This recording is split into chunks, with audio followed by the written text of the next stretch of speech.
has been fucking wonderful.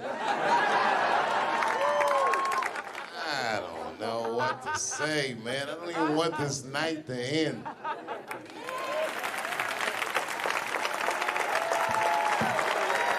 I promise you, whoever cares the most, I care at least as much as them. I know what I got, because I lost it all. I gotta tell you something, and I don't talk about it often. Have you ever worked all your life for something and have it not work out? That happened to me. It was tough. Think about it. I was gone for 12 years. It's not a little bit of time. It was hell. I watched other niggas that I knew become very famous. I watched the world go on without me. I mourned the loss of it. And after a while, I didn't care. Coming back was terrifying. I understand what I am. I really do, more than anybody. Like when they write about me in history, I'll be dead reading it like, yeah, I knew they'd say that. They say that a person can't dream of a face they've never seen. Can't believe that's true, but it's probably true. Boy, I got a long bank of faces. 32 years, I could close my eyes, I could think of any night. There's so many faces. Every night, most nights, they're all looking up, smiling. You have no idea what the world looks like from there. All different races, all different colors, all different kind of beliefs, just looking at me, smiling for 32 years, night after night.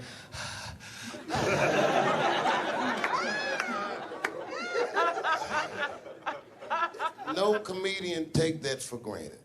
I swear to God, this might be the noblest of professions. Robin Williams had a bar that I loved. He said, comedy is the only job you can have where you can use everything you know. And that's true. You can use more than you know. You can use what you think. Use it. Don't be afraid. Don't let these bitch-ass niggas button your lip. Say it anyway.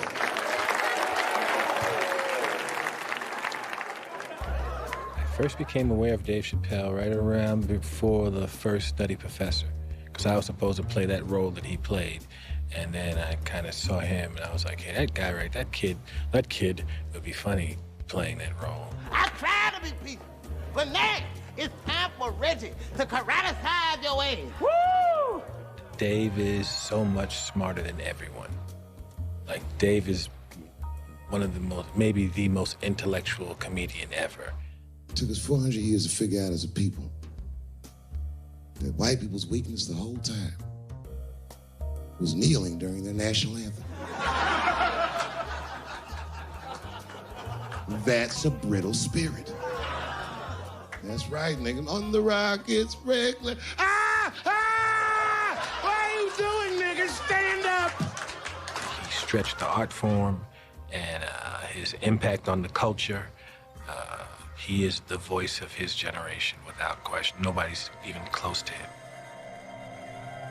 Thinking? No, I've had to learn, and that's where Dave Chappelle has been a wonderful friend and mentor. What did Chappelle say to you that helped you with that? Chappelle said to me, we were doing a show at Radio City together. It was during his run. Right. And I was Genius. I was on one of the shows, and he said to me, I said, man, what am I going to tell these? Because I was like, I'm going to do comedy before Dave Chappelle. I was like, Dave, what am I even doing here?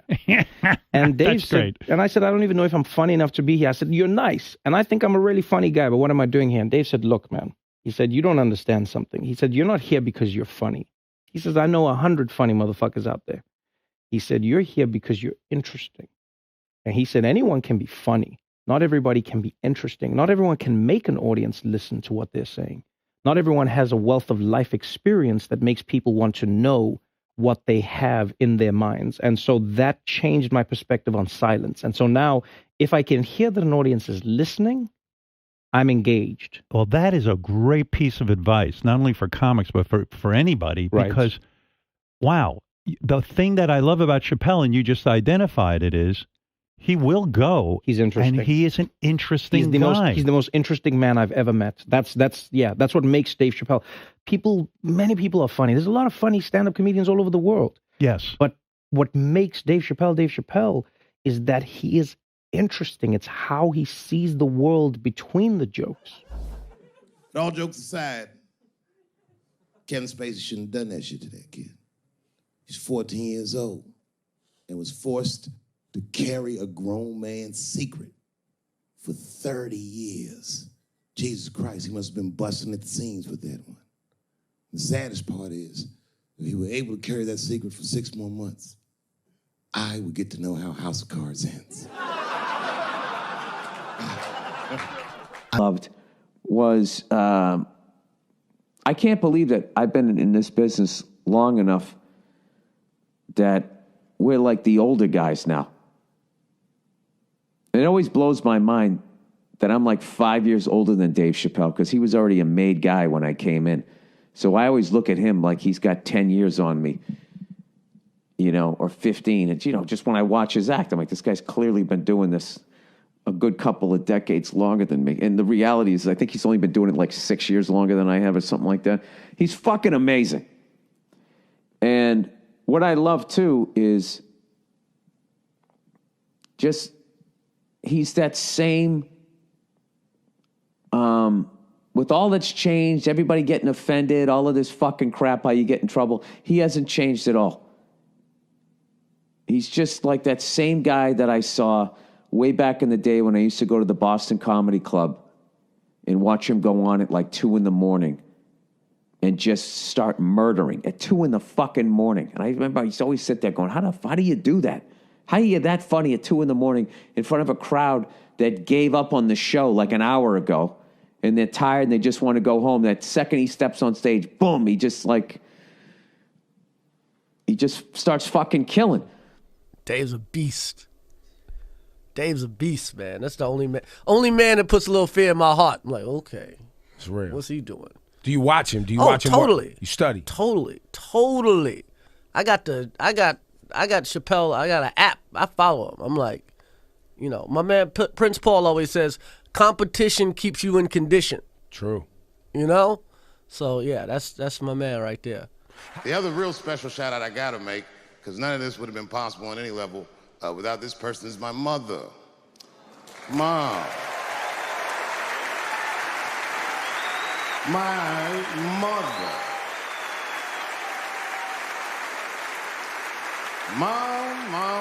Mom. You have no idea what I put this woman through.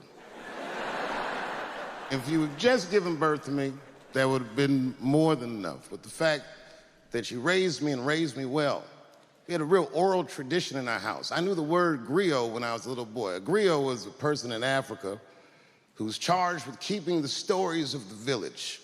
Everyone would tell a griot the stories and they would remember them all so that they could tell future generations. And when they got old, they'd tell them to someone else. And they say in Africa, when a griot dies, it's like a library was burnt down.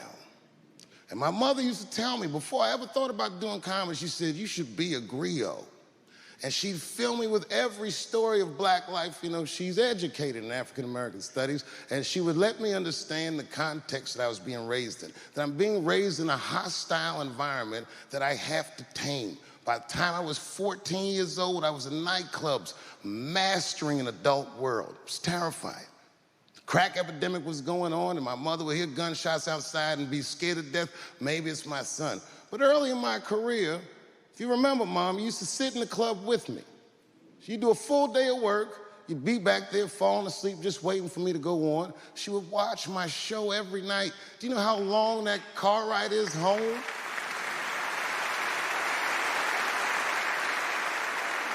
How many of you have ever heard your mother say, pussy jokes were a little too much tonight, son?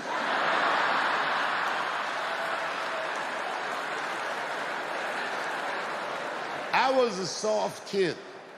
I was sensitive, I'd cry easy, and I would be scared to fist fight. And my mother used to tell me this thing, I don't even know if you remember, but you said this to me more than once. You said, son, sometimes you have to be a lion so you can be the lamb you really are. I talk this shit like a lion. I'm not afraid of any of you. When it comes word to word, I will gab with the best of them just so I can chill and be me. And that's why I love my art form, because I understand every practitioner of it. Whether I agree with them or not, I know where they're coming from. They want to be heard. They got something to say. There's something they notice. They just want to be understood. Love this genre. It saved my life.